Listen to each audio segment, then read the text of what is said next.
And we have some outrageous uh, confirmations. This is not gossip. This is tonight's second topic. And there's a confirmation of this. And you know that this is gonna be at some point or another a boiling point inside the ranks of the Montecito house. Prince Harry and Meghan Markle reportedly planted stories in media against Her late Majesty, the Queen Elizabeth. It turns out Meghan and Harry were also planting stories about the royal family all along, and there's proof. Oh my God, that five-letter word that Harry and Meghan are not that used to, because all those claims that they talk about all the time, there's no proof of them.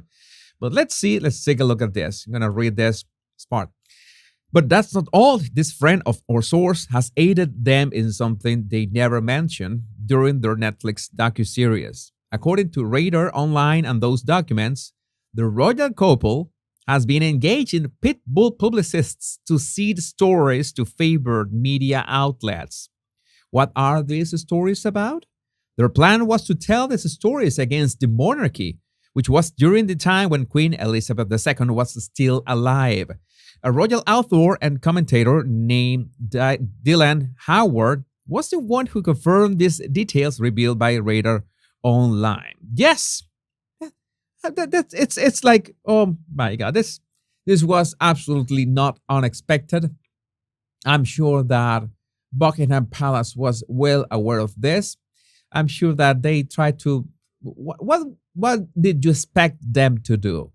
As I see that in Twitter is the conversation around King Charles being more and more heated, and I just tell you over and over again, we should give King Charles a chance with this. I think the way he's acting, we could give him the benefit of the doubt because I don't think that this is the kind of things that you should react to.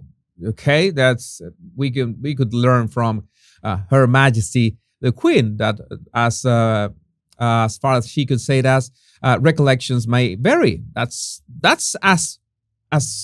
all that she reacted to the Montecito duel. That's the full range of her reaction. So I think that we could give King Charles a chance, and of course Prince William as well. The two that are planning those tactics of how to bring the royal family forward one step at a time, and of course try to fend off their reputation from Harry and Meghan.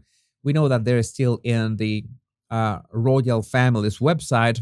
I don't think it's as long as they don't change the design or make any changes. I think I'm not gonna mention that and that again. I don't think that's gonna change anytime soon. I think that's a bit that kind of changes are a bit slow, and maybe just maybe removing. Just consider this for all of you, and I have my Twitter account right here open. For all of you are saying over and over again that they should be removed from the website of the royal family. Harry and Meghan should be removed. Think about this. Think about this for a moment. Don't you think that could create more noise around them, give them more importance, give them more visibility, give them something else to wah about than just leaving the page, the website as is? You leave the website like that, nobody's going to care.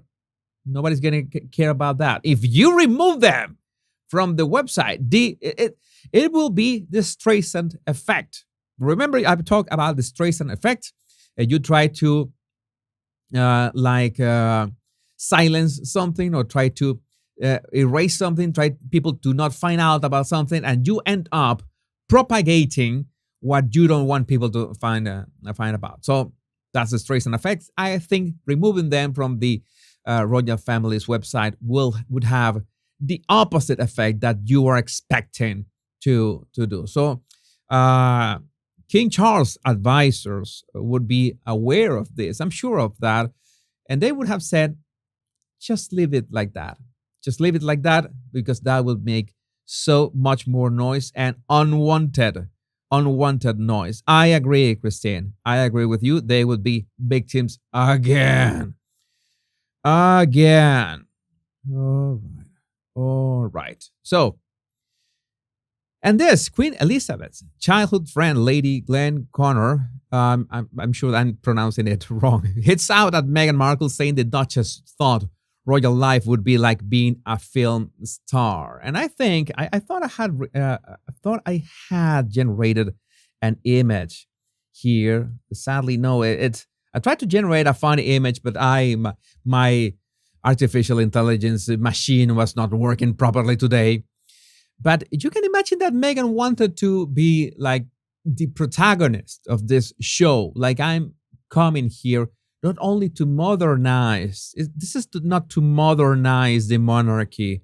This is to change it and focus that on me. That's not what team players do, by the way. And of course, that's not what narcissists do at all. The 91-year-old was one of Queen Elizabeth II's 6 maids of honor at the late monarch's 1953 coronation. Her royal connections do not end there. As well as enjoying a childhood friendship with the late Queen, she was lady-in-waiting to the monarch's sister, Princess Margaret. She said the Duchess of Sausages thought she would be riding around in a golden coach after her marriage to Prince Harry and did not know what duties were expected of her. And this is the part that you realize that Meghan's fans make no sense. Because in one hand, they say that the royal family doesn't have any duties, that they have this privileged life, that they don't do anything. And the other hand, they say that, that Meghan could have been the girl boss in that environment because she would have worked harder than anyone else there. So that doesn't make sense, right? Like one argument with the other. But you know that these people have no idea what they're talking about. They contradict themselves. And all that they can do is to attack personally William and Catherine and their kids, right? So that's the kind of people that we are dealing with. And it's like not only Meghan's fans, but her acquaintances. But we cannot say friends. Does Meghan still have friends besides Tyler Perry or Oprah? I think they are still Meghan's friends. We can count that they are Meghan's friends, right? But we got this. Kelly Rowland talks meeting Meghan Markle at Beyoncé concert. She was royal before she was in that family. You know that sounds a bit offensive, right? That family. She couldn't say the royal family. No, she had to say that family. Well, Kelly Rowland, I don't make the rules. I'm just gonna say something. But you're gonna get Markle eventually. The Markle curse is real, and I'm sorry for the people who have the last name Markle.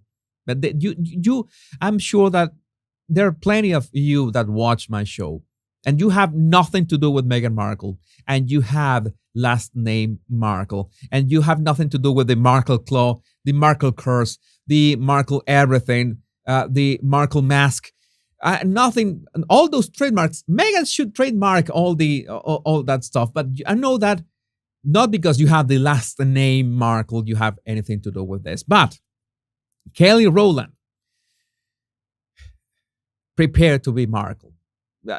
I don't know. Maybe I don't make the rules. This is something that just happens. It was my first time meeting her. And I want to mention this tweet from Meghan Small that she disproves that was the first time that she met Meghan. It was my first time meeting her, the Destiny's Child alum said. Debunked. Kelly met Meghan at New York Fashion Week in 2014. Meghan just didn't make an impact, but her skin color has darkened since the first initial meeting. Oh, yes, maybe Kelly at this point said, who the F is Meghan Markle? You know, that quote that is going to last until the end of time. who the F is this Meghan? Who are we talking about? That's why he thinks this is the first time she met Meghan. That's how, I don't know, X is Meghan for her. It was just nice being there with other great women and being able to just simply talk. I don't know, you're at a concert and you can simply talk. That's great. The Destiny's Child album told hello over the weekend at a Weather Wipes event in Brooklyn. Weather Wipes? Water Wipes, sorry. Water Wipes. That rhymes with arse wipes. Maybe it has something to do with that. Maybe it's an exchange. That's nice. I don't know what people expect to see or to know, but she just felt very cool and very down to earth.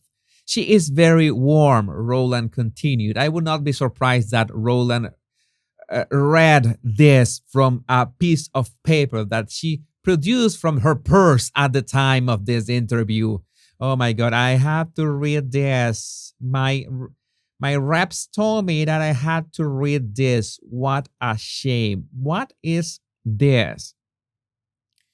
I didn't know who Kelly Rowland was. So I know that she was a member of Destiny's Child, but I don't listen much to that kind of music. So, well, yes, we got a clear example of 50 Shades of Markle, Christine, or 50 Shades of Meghan. Let's say Meghan. Although there's so many women that are named Meghan with the H, and they also don't deserve this. Oh my God. And